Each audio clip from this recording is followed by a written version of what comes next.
ఎవరైతే లేట్గా వచ్చారో వాళ్ళని క్వశ్చన్ చేస్తూ నార్మల్గా వాళ్ళ చేత గుంజలు తీపిస్తుంటే ఈ లోపల ఒక తండ్రి 9:15కి వాళ్ళ కొడుకుని దింపేసి కార్ రివర్స్ చేస్తూ వాళ్ళ కొడుకు బయటే ఉన్నాడని తెలిసి మళ్ళీ కార్ ఆప్ బయటకు వచ్చి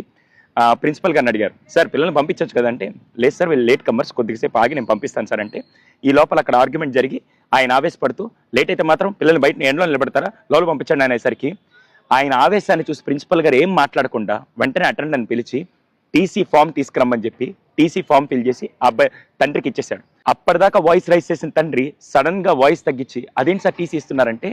సార్ చదువు ఎక్కడ నేర్పించవచ్చు కానీ పిల్లలకి నేర్పించాల్సింది ఈ వయసులో డిసిప్లైన్, అందులో లేటుగా వచ్చారు కాబట్టి నేను ఆ డిసిప్లైన్ ఈ స్కూల్లో ఈ వయసులో నేర్పించకపోతే రేపు పెద్దయ్యాక వాళ్ళు ఎక్కడ నేర్చుకోలేరు, అటువంటి డిసిప్లైన్ నేను నేర్పిస్తుంటే ఇంతమంది పిల్లల ముందు మీరు నన్ను క్వశ్చన్ చేశారంటే ఇటువంటి పేరెంట్స్ నాకు వద్దు సార్ అని చెప్పి టీసీ ఇచ్చేసి పంపించేశారు. చూసే వాళ్ళందరూ ఒక క్వశ్చన్ అడుగుతాను, మీలో ఎంతమంది చిన్నప్పుడు స్కూల్కి లేట్గా